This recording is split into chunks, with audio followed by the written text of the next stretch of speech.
Good afternoon, everyone. My name is Rufus Lee-Browne, and I would like to thank you all for taking time out of your day to attend today's roundtable discussion. It is an unadulterated delight to welcome you to the China Future Society's penultimate roundtable discussion in our 2020-21 lecture series under the topic, The Politics of Big Business in China. The University of Edinburgh's China Future Society is one of the UK's only student-led bodies dedicated to promoting understanding around Chinese current affairs, history, and culture. The China Future Society is an apolitical organization, and therefore my role as mediator this afternoon is to ensure the debate is balanced and fair. China has, in essence, become a success story for Western-style capitalism. Synonymous with thriving markets and wildly influential technology companies, China is now home to more billionaires than any other country, while its private companies and banks are quickly becoming some of the world's biggest. Yet, the seemingly limitless growth of a small but nonetheless significant number of these companies is starting to prove menacing to the Chinese Communist Party and President Xi Jinping, who view them not as innocuous entities that exemplify the virtues of socialism with Chinese characteristics, but instead as potential challenges to the government's legitimacy.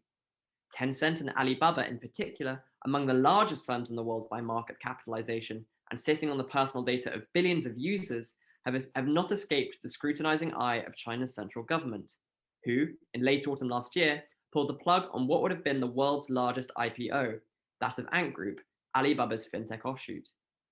What does the future of big business in China look like? And will this domestic politicking only intensify as the Xi administration seeks to disrupt the monopolistic status of some of these Chinese companies through the likes of austere regulation?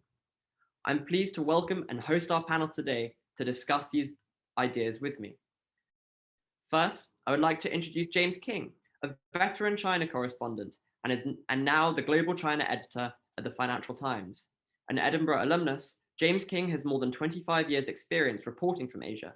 He is the author of China Shakes the World, and in 2016 won the Wincott Foundation Award for Financial Journalist of the Year. Also joining us is Christina Boutrup, a leading China analyst and author of over 4 books on China's rise, including most recently, The Great Tech Revolution, How China is Shaping Our Future. Christina has spent much of her career as a successful journalist, having interviewed Alibaba's founder, Jack Ma, closely following the global expansion of Chinese companies, and is now a keynote speaker and appointed China expert to the Danish government.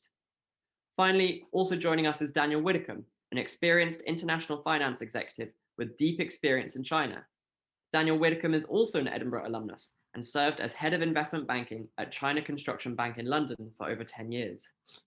Each speaker has just over 5 minutes to pitch their thoughts on our topic today, following which we will move on to a moderated question and answer session. I invite our audience today to pose questions throughout today's event in the chat box below. We will be selecting a range of questions to pose to our panel during the Q&A session. Now, it is my absolute pleasure to hand over to James Kynge for his opening comments. James, please. Thanks for that very kind introduction, and it's great to be joining people in Edinburgh. As you mentioned, Rufus, I'm an alumnus. In those days, I'm going back somewhere to the early 1980s, I'm afraid, which seems impossibly long ago now, but it doesn't seem that long ago to me, I can assure you that. But anyway, in those days, we were in Buccleuch Place, and we had most of our lectures in the dungeon of Buccleuch Place, and then subsequently, when we were studying for our finals, we would all collect there around one of those old 1980s, 1970s, like electric bar fires, you know, and sort of test each other manically as the Chinese exams were approaching. Anyway, it was a fantastically happy time and full of wonderful memories. Of course, with the Partridge pub, I don't know if that's still going. Is the Partridge still there? Yeah, just nod if it isn't. No, it's not. Oh no. Okay, but anyway, yeah, lots of happy times. So you guys, I hope you're all really making the most of it, enjoying yourselves. I just want to, in addressing the topic, I just want to put a frame on this, and then come to the you know, the controversies that you've already alluded to, the Jack Ma, the Alibabas, whether or not the Chinese state really wants to slim down the private sector and some of those big questions. but just to provide some context, I've been sort of reporting on China now for about 30 years. And the most dramatic and remarkable thing, obviously, that I've seen is the rise of China's economic might. And this is well known. I don't want to dwell on that, but I do want to just highlight one aspect of this, which I regard as rather new at the moment and extremely important. And that is that, even sort of 10 years ago, when you were talking about China, you would talk about the size of the companies and the GDP growth rate and, other things like that, infrastructure, the big manufacturing sector, et cetera. But you wouldn't really talk about innovation, and you wouldn't really talk about Chinese innovative technology and Chinese patents. But now, China is moving toward the forefront of global innovation as well. And I think the key numbers that just came out this month, actually, would be those that have been announced by the WIPO, that's the World Intellectual Property Organization, which is a UN agency. And basically, companies all over the world submit their applications for patents to this WIPO. And it turns out that China, for the last couple of years, has been the biggest applicant of innovative technology patents at this WIPO. But more extraordinary than that is the growth rate. In 2020, China's applications for new patents grew 16.1%, which is far quicker than any of the other leading economies. The same trend, but not the same numbers, obviously, is underway in Europe as well. So at the European Patent Office, China is now number 4 in terms of patents applied for. Patents awarded after the application, by the way, lags a few years, but it's a pretty clear and consistent indication of the trend in play. So at the European Patent Office, China is number 4 currently, but its increase in applications is growing at 10% a year. And if the current trajectory continues, it will be number 2 to the US in about 5 or 6 years from now. This is vitally important, because once a country attains the commanding heights of technology, and once it starts to patent its innovations, it will earn, fees on that, and it will scale the kind of, the commanding heights, the high value added areas of business. And that's something that China has not been able to do, well, since before patents were invented. I mean, we all know that China was the country of the 4 great inventions: gunpowder, paper making, printing, and the compass back in the day. But China hasn't been at this stage now for centuries. It is now re-emerging at the cutting edge of global technology. This is an absolutely huge, earth-shaking event, and I want to put that in perspective. The problem, though, and I won't go on too long, but the problem is that having created all of these inventions, China bumps up against the same problem over and over again as it tries to expand around the world, sell these technologies all over the world, and gain acceptance in a global system that was effectively created by the Americans since the end of World War II. And what is that problem that they're bumping up against again and again? Trust. Often Chinese innovations are simply not trusted. There is a sense that you don't know where the data, if it's a networked piece of technology and it collects data from users, you don't know where the data is going. Does Huawei send its data back to the Communist Party? We don't know. Huawei says not, but it's very difficult for a Chinese company, or any company actually, to prove a negative. How do you prove that you haven't done something? It's a very difficult thing to do. So what is happening now, and I think this relates very much to the topic of this discussion is that China's rise as a technology power is being stymied or threatened by a lack of trust around its products. And I think this is the same in a different way within China with regard to Alibaba and Ant Group and all of that. I would only say to finish that one of the reasons why Ant Group really encountered trouble with the Communist Party of China was that there was a lack of trust as to what Ant was going to do with all of the data it was collecting and what it was going to do in terms of competitive or its competition with the existing traditional banking system. And I think this is a problem that is going to run and run.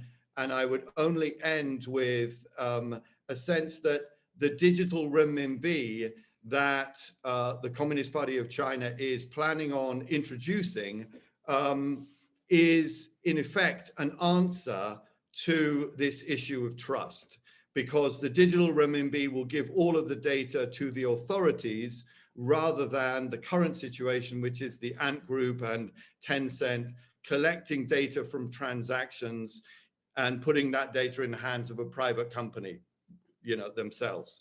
So I just want to throw those out there. Thanks very much for allowing me to make those comments. Thank you very much, James. Now, could we please move on to Dan for your opening thoughts? I thought that Christina was next in the order, but no problem at all. So thank you, Edinburgh China Future Society, for having us. And thank you for clarifying earlier that China Futures is nothing to do with financial instruments, but it's rather the future outlook for China, which was a relief because it's a much more interesting conversation. And also thank you for arranging today on the sunniest and warmest day of the year so that we're all locked inside at midday instead of outside. I think James has raised some very interesting points. And I also wanted to address the premise that you gave in your preamble to today, which is that China's leadership views the rise of companies like Ant, Alibaba and Tencent as a threat to their legitimacy. I just want to say that I completely feel that there is no threat to their legitimacy from companies within China. And the reason is it's the construct of the Chinese state that all entrepreneurs in China, all private businesses are allowed to flourish as long as they are working in the interests of the nation and the party in the direction laid out by China's 5-year plans. And there's a new one that's just been approved. There are so many examples that I've encountered in my own working life of chairmen and companies who haven't towed the line, who haven't followed the direction of travel, who've got too big for their boots, who have been slapped down. You may remember the Anbang insurance giant in China, Wu Xiaohui, met him many times in London. He's now in jail for 18 years for corruption and fraud. His group has been dismantled. Ye Jianming of China Energy, similar story. The HNA Hainan group also has been taken down, principally because their leaders didn't follow the direction of travel that the Chinese Communist Party had set. And then there are positive examples like the founder of Fosun, Guo Guangchang. He was detained for 10 days under the Chinese Shuangwei or internal discipline system. I was fortunate enough to have lunch with him literally 2 days after he was released. And we didn't expect that he would talk about his detention. And my team had said we weren't going to raise it. But as soon as he sat down, he was very upfront. He said, look, I've spent time with the authorities. We've cleared the air. Everything's going to be fine. And the clear message was he had agreed and committed to stay on the right side of the party line. And I think that's very important. And so the issues with the Ant Financial IPO being pulled of course, the trigger was Jack Ma complaining last October about the regulators, the banking regulators, and berating the authorities. But actually, the regulation preparatory work had already been put in place for a long time. And it was the trigger of that insulting presentation he gave that accelerated the rollout of regulation of e-platform lending. And that's very important, is that if you think about the UK, we had super high interest payday loan companies like Wonga, who for 2 or 3 years mushroomed out of control before the regulator caught up and rolled out the rules.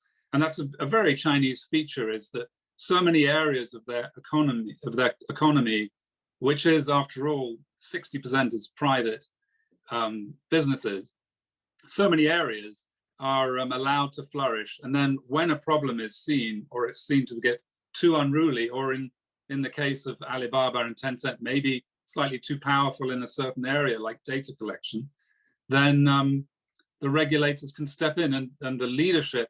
Xi Jinping obviously was very unhappy with Jack Ma's comments. It accelerated the regulatory rollout. But I think it's entirely reasonable that from the systemic risk management perspective, there are rules in place. And if the banks who are underwriting that risk are complaining that others don't have the same capital requirements, or aren't under the same transparency requirements or disclosure requirements, then I think that's very reasonable. So there's a couple of factors at play there. There's another factor, which is China needs to catch up on antitrust and anti-monopoly laws, because we suddenly have these two extremely powerful companies dominating the market, and they've been playing hard and fast competitively in what is the world's biggest gladiatorial soup in China. It's such a cutthroat market. It's true that both Alibaba and Tencent do need some control and organization to allow other companies to flourish and to innovate. So I think that's important. But the legitimacy of China's leadership is not in question at all. In fact, China's leadership is flying high at the moment in terms of its legitimacy. I think you have the handling of the global financial crisis, where the West's image of financial capability was massively shattered. You've got the handling of COVID. Again, the Western liberal democracies have handled it terribly relative to the Confucian collective businesses, countries in Asia, whether they're democracies or autocracies. They've all performed extremely well in handling COVID. China basically now has increased its trade with 180 countries, 65 of whom they have the largest trade balance across the world, and that's about double the US. If you look at the way they met the targets of the 5-year plan that had just finished, including bringing 55 million people out of their own definition of poverty, the lowest rung of the rural population. The amount of confidence that China has in its achievements and the legitimacy and support that the people have for their party for doing that is very strong.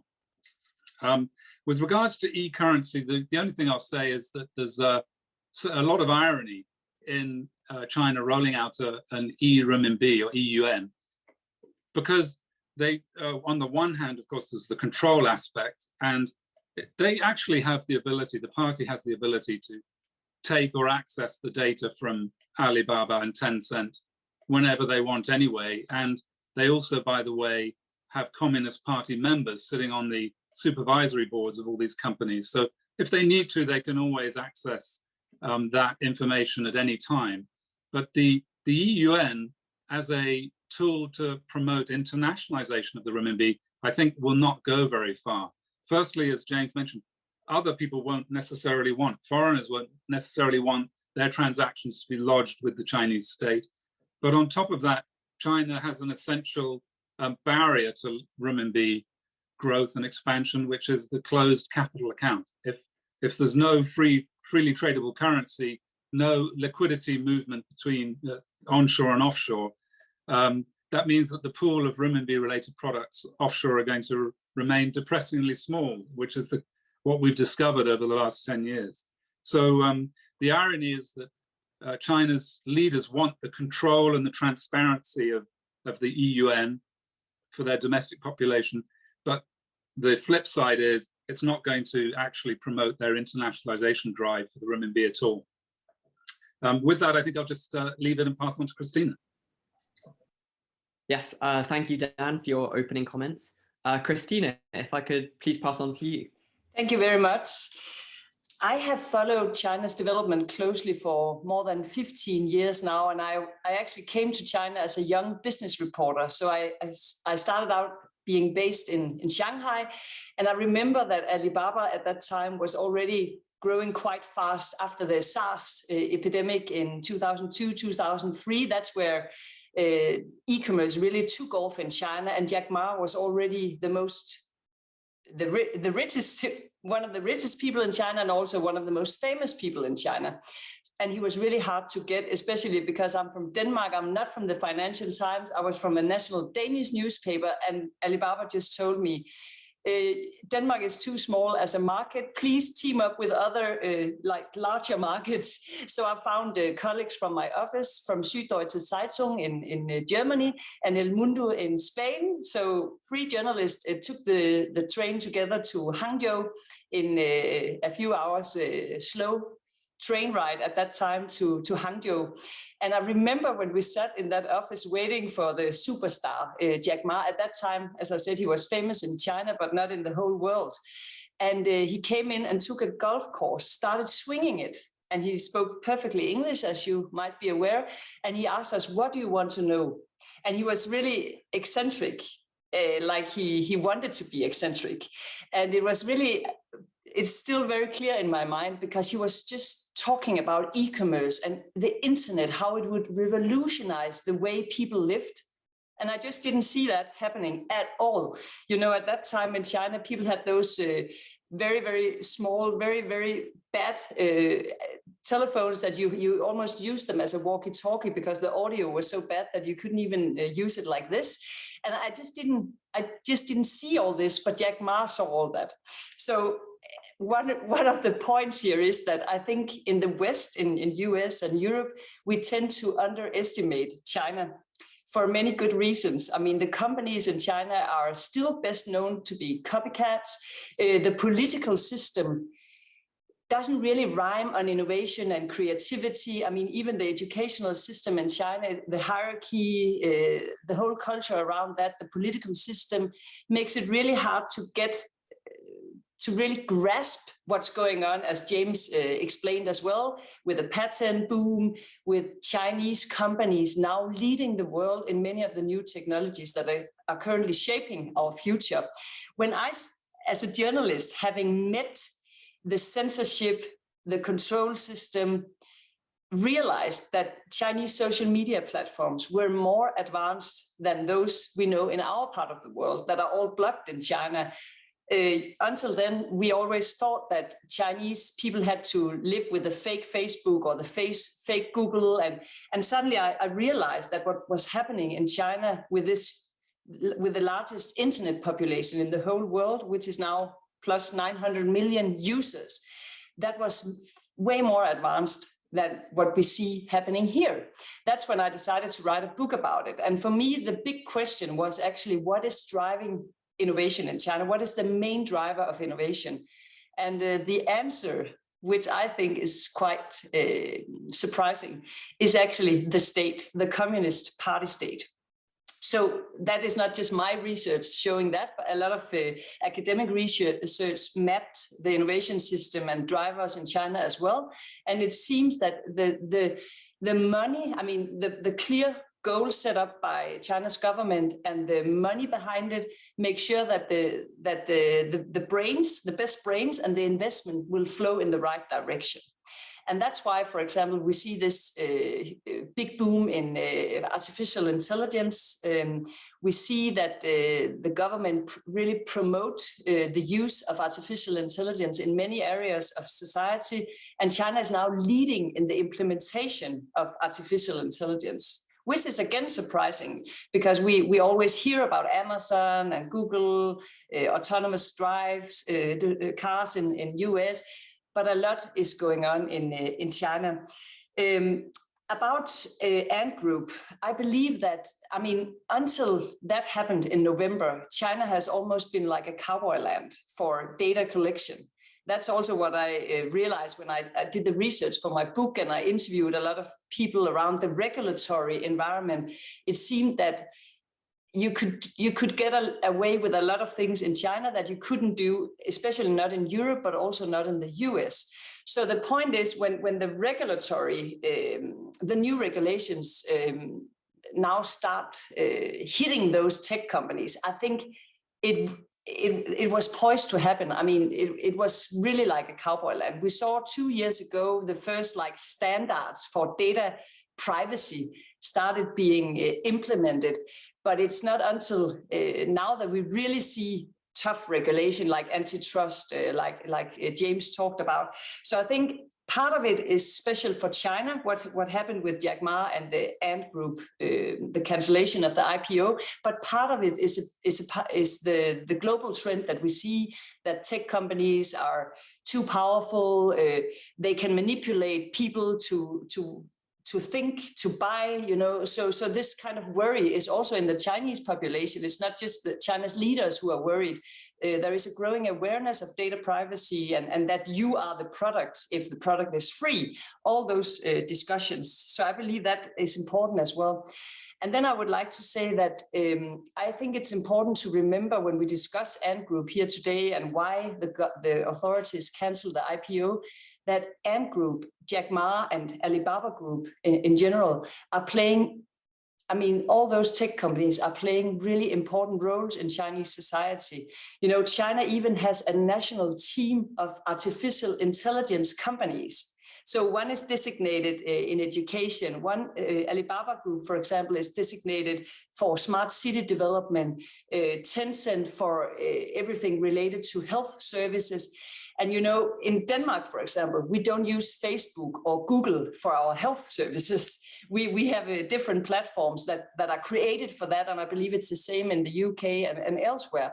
But the Chinese government actually looked at the apps that Chinese people use every day, and they thought, okay, it's such a hassle to book a doctor's appointment, for example, in Shanghai. So we just use WeChat, because that's the most popular social media platform. And a few years ago, they made it possible to book a doctor's appointment inside this app. So I believe that it's not as simple as the government suddenly is very wary of these tech giants. Actually, they play a really important role. And the last thing I would like to say is regarding the digital yuan. I believe the most important thing about the digital currency is that, I mean, we are all going to get them at one point. In the EU, they haven't even decided if they want to start researching into the digital euro, but they will, I think, come up with a decision in April. We know that the central bank in the US is working on this. Countries all over the world are working on this. So the point is, this is China's chance to become the first. And of course, there is a lot of worry around the world that can we use a currency that can be traced by the Chinese central bank, that can be programmed, controlled, coded by the Chinese central bank. You're right when you say that that's a big worry in many countries, but we have to remember when we talk about the world, there are many countries that are extremely dependent on China in Africa, in South America. And for these countries, for poor countries, they will just look at the new opportunity that they can actually transfer money. They can trade with people in China or elsewhere and transfer those, they can make those money transfers like this, and maybe at no cost or a very, very small cost. So they don't really have a choice, because this is their new option to get included in the global economy. Now I think we should get on with our discussion. Yes, thank you very much, Christina, and to all three of you for sharing such insightful thoughts. The first thing that I'd like to bring up, and it's something that actually all three of you all touched upon, and that's the relationship between the Chinese government and private businesses. So namely such as those like Ant Group that play significant roles in people's lives, and they hold huge amounts of sway, both politically, economically. I'm curious to know in what each of you might expect in the next 10 years in terms of the symbiotic relationship between the Chinese government and these influential private businesses and technology companies. So are we going to expect more, I don't know, power moves like the pulling of the Ant Group IPO? And will we see a new era of business in China? So, you know, another one that was, for example, that was defined by the 改革开放 reforms under Deng Xiaoping. Will we see under Xi Jinping a new era of Chinese businesses? James, I'll go on to you first, please. Okay, so my feeling about the state and private business is basically that the Communist Party of China realizes that private business dominates the economy. If you look at their contribution to GDP, you know, there are different estimates, but some of the ones that I tend to trust show it at about 60%.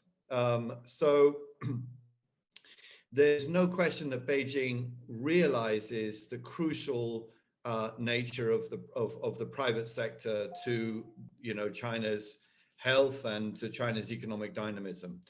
The case of Ant Group and more generally Alibaba and Tencent, I would argue, are probably exceptions rather than the rule. And the reason for that is simply that in a general sense, Alibaba and Tencent are enormously powerful.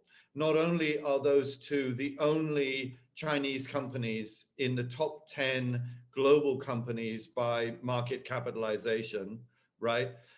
They also have enormous technological and infrastructural power within China because, well, I mean, just look at what they do. They're huge platforms.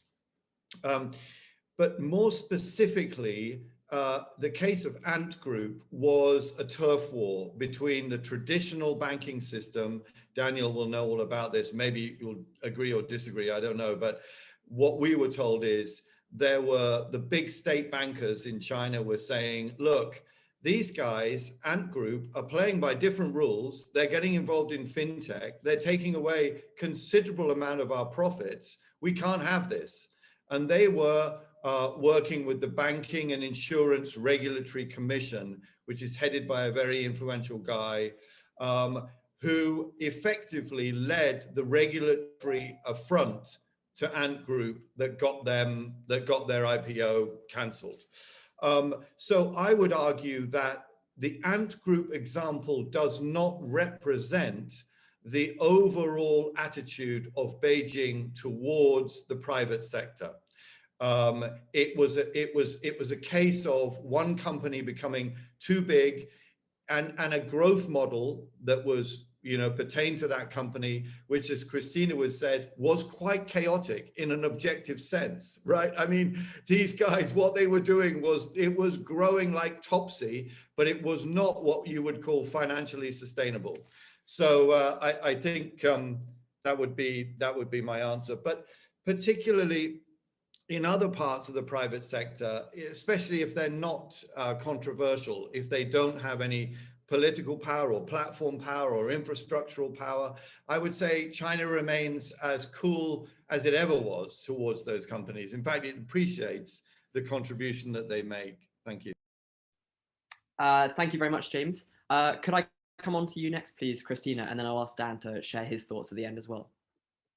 Yes, I agree with James. I think the cancellation of the IPO had to do with the whole context. I mean, Jack Ma has really been provocative. He is a disruptor, and China needed a disruptor, needed financial products to cater for small and medium enterprises, for private people who couldn't take a loan, who couldn't get finance to buy the new smartphone they wanted, or all that peer-to-peer lending and all those things that Ant Group provided. It was needed because it actually served a hole in the market in the way, but it became too risky and too crazy because Ant Group is essentially a bank, but is not regulated as a bank and doesn't really bear any risk.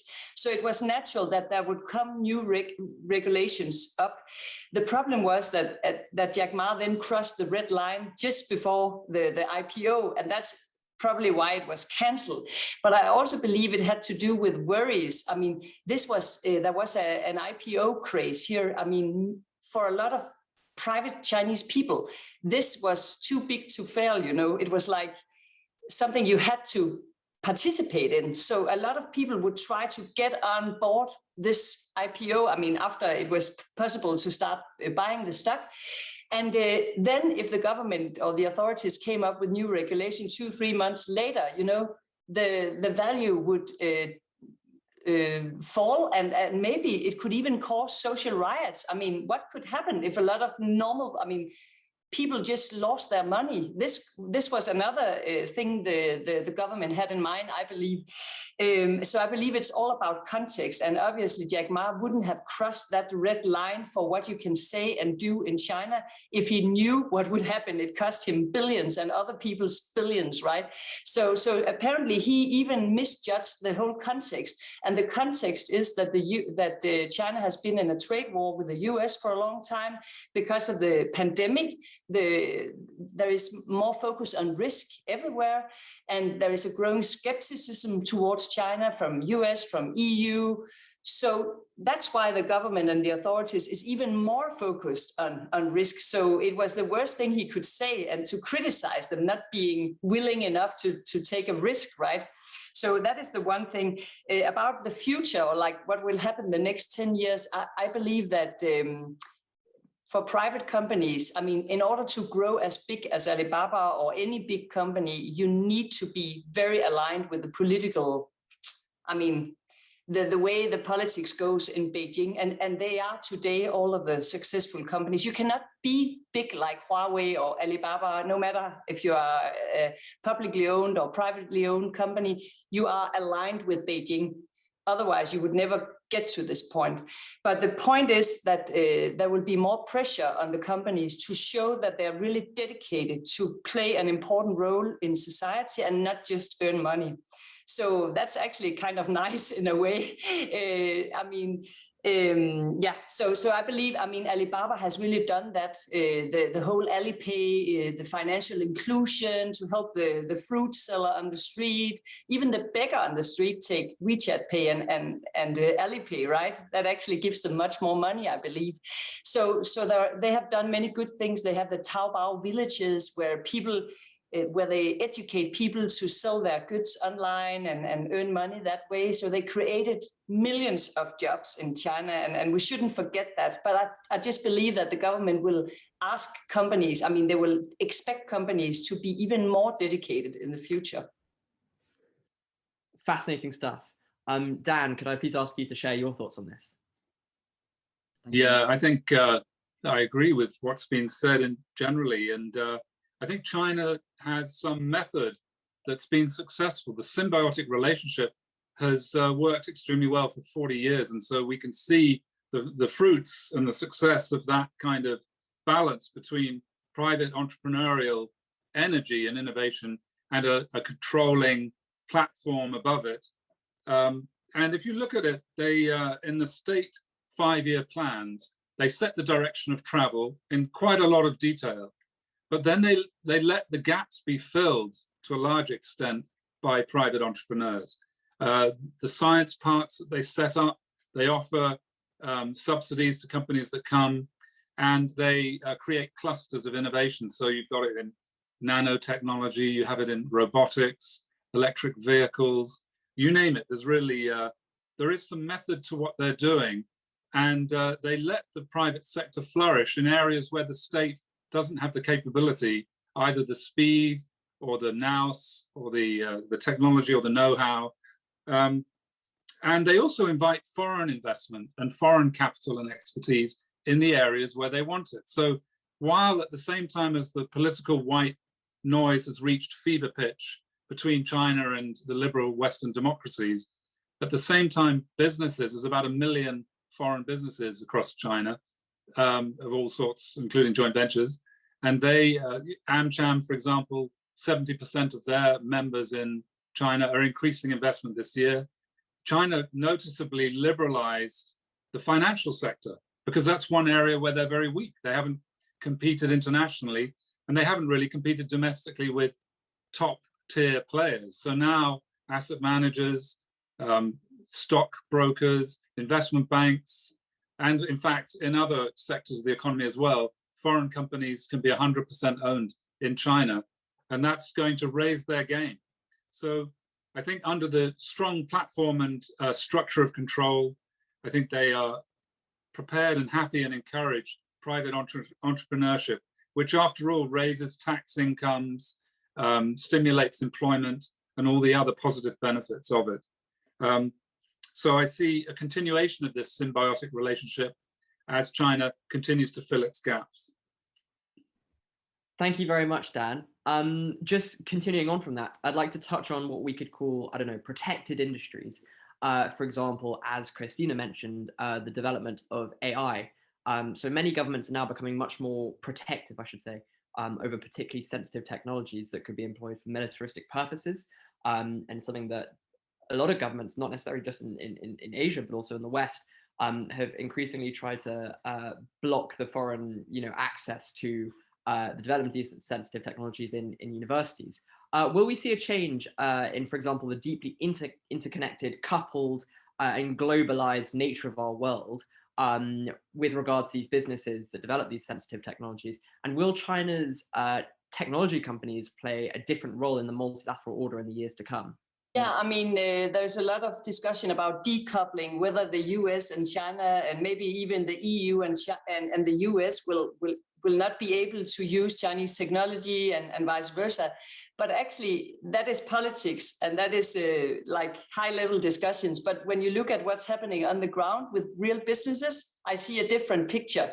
So, for example, during the pandemic, there is China's most valuable health tech startup called E2, which is like leading in radiology, helping doctors to identify cancer or even corona virus or whatever. This company gave that technology to a lot of hospitals in China for free during the pandemic, because this was a really good way to, I mean, this company is so well funded that they could really roll out, and the doctors were, I mean, they had so much work, and they are already on a burning platform with a massive lack of doctors in China. So they use the technology, and this is a really good like expansion for this company. But they also started, I mean, giving away their technology to EU countries like Poland and Hungary. And I was like, okay, I mean, health systems in the EU, how did you do that? And she said it's very easy, because we don't, we are not dependent on a cloud server from Alibaba, or we make it cloud independent. That means we have the technology platform, the actual software that you use to identify these things in the scanning. But we can team up with local players like Huawei to build the server that will be installed on the hospital, and then a local cloud service company will take care of the data, so everybody can be happy and feel safe. I mean, I haven't interviewed the actual people in Hungary and Poland, and I would love to do that and figure out more. But recently, I just came across this information. So when like a small drone company where I am, we have a robotics cluster here in the middle of Denmark, and some of the young startups, they asked me, what should we do if we want to sell our technology to both China and both the US? It's looking difficult now for the future. And I told them, just make sure that you don't only team up with Amazon Web Services or IBM, make sure that you are cloud independent. That's, I guess, I don't know if you have other comments on that, but I think that is what is going on, actually. I just briefly, I would say that I'm afraid I'm not very optimistic on this point. I see probably a decade of a very messy bifurcation occurring between the West and China because of this huge mistrust. And I want to emphasize here that the mistrust is not only political, the mistrust is generated by the technology itself, right? We simply don't understand even our mobile phones, let alone a Tesla car. Is a Tesla car spying on us, as the Chinese, alleged a couple of weeks ago? I don't know. I got no idea. I will never know, right? This is the problem. The problem is the opacity of the technology does not allow governments or individuals or companies to prove a negative, to prove that they're not spying on us. That's the problem. And given the political climate at the moment between the West and China, particularly between the US and China, that leads us, I'm afraid, into a very messy decade of mistrust and partial decoupling, disentangling lots of technological linkages and commercial linkages. I'm afraid I think that's where we're going. I agree that we're going to have 10 messy years, or maybe a next messy century. One of the things I'd like to point out is the trust issue. If anyone has read The Age of Surveillance Capital, which is a fantastic book by Shoshana Zuboff, will realize that we in the West apply a moral yardstick to autocratic regimes like China, saying, oh, you're tracing all our data, and we don't like that. But at least in China, the state, amongst the spectrum of its actions, some of which we definitely don't like along the margins, but the spectrum of its activities is generally acting in the interests of their people. So the state, you may not like the super nanny state that's in China, but at least they've got the interests of their people at heart. Whereas in the liberal West, we freely give our data to principally four completely unknown companies that we don't know what they do with our data. We don't know where it goes. We don't know who decides what's going to be done with our data. And yet we raise this issue of not trusting the Chinese to look after their own people. So I find that there is a lack of focus there when we start saying that we won't trust this country or that country, particularly for their own people. I'm not saying that that's what we want, but I don't think what we have currently in the West is what we want either. Maybe over time we'll find the right balance between the two. I'll stop there.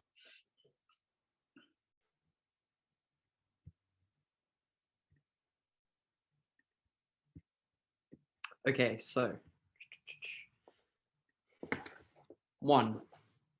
Thank you very much, James. Now can we please move on to Dan for your opening thoughts? Two. Yes, thank you, Dan, for your opening comments. Christina, if I could please pass on to you. Okay. Three. Yes, thank you very much, Christina, and to all three of you for sharing such insightful thoughts. The first thing that I'd like to bring up, and it's something that actually all three of you all touched upon, and that's the relationship between the Chinese government and private businesses. So namely such as those like Ant Group that play significant roles in people's lives, and they hold huge amounts of sway, both politically, economically. I'm curious to know in what each of you might expect in the next 10 years in terms of the symbiotic relationship between the Chinese government and these influential private businesses and technology companies. So are we going to expect more, I don't know, power moves like the pulling of the Ant Group IPO? And will we see a new era of business in China? So, another one that was, for example, that was defined by the 改革开放 reforms under Deng Xiaoping. Will we see under Xi Jinping a new era of Chinese businesses? James, I'll go on to you first, please. 4. Thank you very much, James. Could I come on to you next, please, Christina, and then I'll ask Dan to share his thoughts at the end as well. 5. Fascinating stuff, Dan. Could you share, sorry, 5. Fascinating stuff. Dan, could I please ask you to share your thoughts on this? 6. Thank you very much, Dan. Just continuing on from that, I'd like to touch on what we could call, I don't know, protected industries. For example, as Christina mentioned, the development of AI. So many governments are now becoming much more protective, I should say, over particularly sensitive technologies that could be employed for militaristic purposes, and something that a lot of governments, not necessarily just in Asia, but also in the West, have increasingly tried to block the foreign, access to the development of these sensitive technologies in universities. Will we see a change in, for example, the deeply interconnected, coupled, and globalized nature of our world with regards to these businesses that develop these sensitive technologies? And will China's technology companies play a different role in the multilateral order in the years to come? 7. Thank you very much, Dan. All fascinating thoughts. If I could now move on to an idea that James actually briefly touched upon, and that's antitrust regulation. I brought up the businesses quite a lot today, but they are very much prime examples of how some Chinese companies have flown under the antitrust radar, I suppose. So Alibaba and Tencent collectively, they have control of over 90% of the Chinese payments market. Xi Jinping lately has actually made a robust effort to tear down the near-monopolistic status of these companies. So how does China's attitude towards antitrust regulation differ from that in the West? There's currently a huge campaign to break down, for example, Facebook into three separate companies, into Facebook, Instagram, and WhatsApp. Will China follow a similar path like this? Do their ultimate motives differ? Yes, please. Sorry, James, if I could move on to you. Yeah, sorry. I was thinking so hard about the question, I forgot about the mute. That's a great question. I'm not sure I have a very clean answer for you. I would say that the motivations are slightly different in the West than in China. I would say the antitrust momentum building in the West is mostly about, consumer protection. It's the sense that if Facebook gets too big, then the consumer loses out. I would say in China, the antitrust momentum is mostly about shoring up the control of the Communist Party. So I think they are coming from slightly different directions, but I don't want to overplay it, because I think in China as well, the government is also looking out for the consumer. They also realize that, if the big tech companies get hugely powerful, then the consumer may lose out. But this is why I think the digital renminbi is really a fascinating case study right now. There is a debate. I'm going to state my view. Other people have different views. But in my view, what happened was Beijing looked at Alipay and WeChat Pay, which are the two payments platforms for, and the Ant Group and Tencent, and they thought, my goodness, the platform power here, that's being exercised by these two companies is too large. And at the same time, they've been planning this digital renminbi. I first spoke to a researcher from the Chinese Central Bank about the digital renminbi going way back to 2014 in London. They have been planning this a long time. But the crucial aspect of this digital renminbi is, number one, it will be legal tender. Therefore, if somebody offers you a digital renminbi in China, you have, as a trader, you have to accept it. The same is not true for Alipay or WeChat Pay. And the second key is that the surveillance capability will be at an individual level on a real-time basis all over the country. If the Communist Party wants to check what you're spending, who you're buying, what you're transferring, etc., they can do that. I know this is a gray area, but I don't believe they can do that right now with Alipay and WeChat Pay. Others will disagree with me, but when I interviewed the CEO of Ant Financial about 2 years ago, he strongly resisted that they hand over their data to the Communist Party. I don't know whether that's true or not, but that's what he said. So yeah, sorry, it's rather a long answer. That's okay. Actually, just on the topic of the e-yuan or the digital renminbi, it seems China actually has two main motives with its introduction, with regards to its introduction. So the first has to do with the personal data of the billions of users that use, Alibaba and Tencent, and something that the People's Bank of China and the Chinese government don't actually necessarily have access to.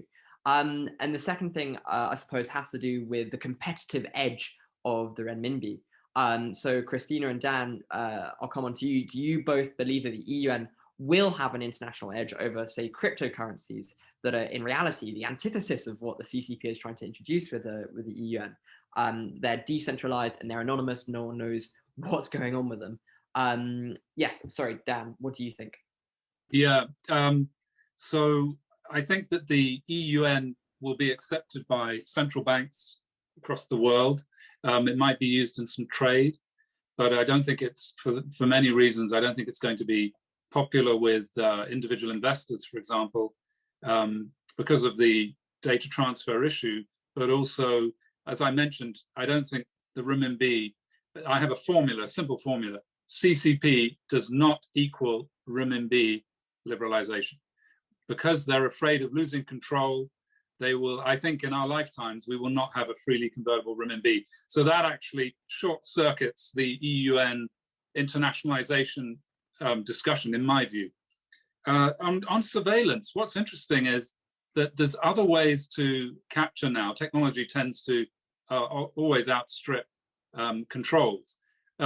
Nowadays, clothes retailers are putting cameras into their coat hangers in shops in China so that they can view the expressions of the people examining the clothes and through facial recognition see whether an article of clothing is well received or not. And they follow them through the shops, and supermarkets are doing that as well. So there are other ways now to surveil consumers' day-to-day and real-time habits. And actually that's, as Christina mentioned earlier, that's one of the things that are causing Chinese consumers to finally feel a bit uncomfortable about surveillance. It's okay if it's your phone and it's an app and you're paying for something, but if they can see your every expression, and by the way, that technology can be used by any company. Once the algorithm and the app is available, it's very easy to install the cameras. So I actually feel that facial recognition as a broad technology could be the straw that breaks the camel's back, where governments can never catch up and control it. Think about the EU and how difficult it's been for the last 20 years to even apply a tax on internet companies' revenues. They can't even do that and get agreement. And now the US wants to apply trade sanctions on them for that.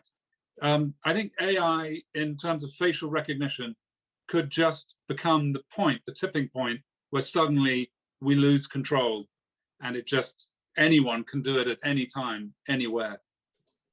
Watch this space. Christina, do you have any thoughts on this? Yeah, I mean, I would like to add that one of the remarkable things about the digital yuan is that it's programmable and trackable. I mean, trackable we already discussed, but it's also programmable. So the Central Bank of China can now stimulate economy with, I mean, they can send out money in the society and actually make sure that the money is spent in supermarkets or restaurants. I think governments in Europe would dream of this scenario right now, where they want to get the economy rolling. They can't really force us to spend our money in any specific places, right? And they can also program it for a specific time period.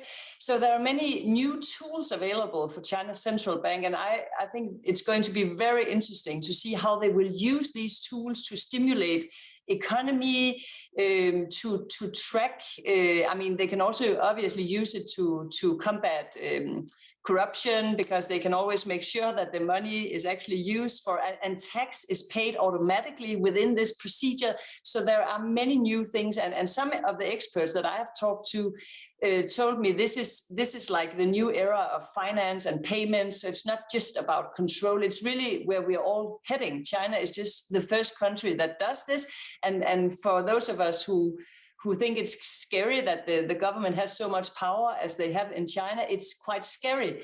But eventually the Danish government, the EU, the US government will also have these tools, but they will probably have different, I mean, hopefully they will make sure that consumers and citizens can still feel safe. But the thing is, it can never, it will always be more trackable than physical money. That's the problem we are all facing now. Actually, James, sorry, I appreciate that you actually wrote a big read article for the FT on this. Do you have anything else you'd like to add? No, I think Dan and Christina have covered it perfectly. And I never knew about the coat hangers that surveil your expression. That's absolutely brilliant. I'm going to look into that, Dan. Thanks. Finally, loosely related to the topic of fashion, and actually my final question for today, I thought I would bring up what has been a spat, actually much more than a spat, essentially the backlash and boycott against Western brands that have pledged to no longer use Xinjiang cotton. I'm curious to know what the future of the political and commercial relationships between China and Western private businesses will look like. Because lately it seems like Western companies have actually taken one of two approaches with regard to China. So they're either moving away, distancing themselves from the Chinese government and China due to its human rights grievances. For example, Burberry, Nike, Adidas, so on and so forth. They've all moved away from the country and made their political position clear over China. But then on the other side of the spectrum, you also have companies like HSBC, who have made a notable pivot to Asia, relocating a not insignificant number of its executives to Hong Kong, widely speculated to curry favor with the Chinese government. So just quite briefly, if I could, I'd appreciate getting all of your thoughts on this. I'll start with Dan, please. Sure. Firstly, business and politics will move in different directions. So the overall business that the West does with China will continue to increase, even if certain parts of that business spectrum are blocked off. And if certain supply chains or technologies are taken back home or offshore, it doesn't mean that business with China won't continue to grow. And that's the first thing. Secondly, I just was on a call with the new diplomat for Chinese in the UK, the new minister, Yang Xiaoguang. He showed a video of a senior CIA operative who worked under the Secretary of State in the US, saying that the CIA and the Americans were interested in Afghanistan partly because of Pakistan's nuclear warhead stockpile, and partly because there were 20 million Uyghurs that they could use to foment unrest in Xinjiang. And so the Chinese are clearly, they're fighting a strong rebuttal on the Xinjiang prison labor or forced labor issue by saying America has prison labor that's paid for, and it's a private enterprise. And America is also trying to undermine us in Xinjiang, and it's publicly stated. He played a video from 2 years ago. It was a good rebuttal, put it that way. But again, I think that the West and Western firms have to play this balance between jumping onto the moral outrage wagon that we have, that may or may not be consistent because we're still selling arms to Saudi Arabia, or they want to sell in different countries with other problems. I think the business underneath, business will just continue. Christina, could I get your thoughts on this, please? Thank you very much. Yeah, I think what this whole case shows, and what I think is the most important learning for companies, brands operating in China, is how fast efficient propaganda from the government, I mean, official statements in state media and also from the government directly, and then in combination with the young patriotics of China, the young patriots of China. I think already we are seeing a trend that the younger generation, they actually have a preference for Chinese brands. We see that Li-Ning is booming in the fashion sport brand category. We see Chinese soft drink companies out competing Pepsi, Coca-Cola in the big shopping festivals. So there's already this trend that the young consumers that are really important for companies in the West, they are already, I mean, quite focused on Chinese brand. It's not good enough. No, it's not enough to be made in the US or designed in the US or made in Denmark. In the future, you really need to prove much more in order to gain a foothold in China. And I think this also teaches companies that, I mean, anything can be politicized. And if you come up with statements about Xinjiang cotton, you came up with a statement, and that means it can hit you again, right? And it's several months ago, and it's really a big thing right now, a big shitstorm. So that's an important learning, I think. Wonderful. And James, if you could wrap up. Yeah, I think that what we're facing, as Dan has said, is that politics and commerce are going in two different directions. The political relationship between what I would call the US-led West, there is a question as to how much of the West the US actually leads, but let's leave that aside for the moment. The US-led West and China are facing at least a decade, maybe 2 decades of increasingly strenuous geopolitical tension. And there are so many arenas, we don't have time to go into it, but Taiwan, South China Sea, Xinjiang, many other areas. This tension, in my view, will not let up. It will get worse, and companies will find it more and more uncomfortable. If we look at the example of Xinjiang, those companies, there was a survey done, in fact, a publication called The Wire China, you can look it up if you like, spoke to every American multinational about their view on Xinjiang. Only one of them replied. This is one out of about 150 replied. Why? Because they have nothing that they could say that would satisfy both American consumers and the Chinese government. So they were absolutely caught in the middle. What's happened just now is that some have been forced to come out and make comments about Xinjiang, and then the Chinese government is now cracking down on them. So I think it's one example of the type of tension that is going to become more and more commonplace going forward. And I'm afraid the loser in this is certainly going to be the Western multinationals that operate in China. Well, thank you very much. I feel like that's a good note to end on. I'd like to express my thanks to each of our panelists for sharing their thoughts today. I'd also like to remind our audience to follow our social media channels, which have all been posted in the chat, and to keep an eye out for our next roundtable discussion, which will be announced in the coming weeks. So yes, thank you all very much for coming. And I'd like to ask each of our 3 panelists today just to stay on at the end.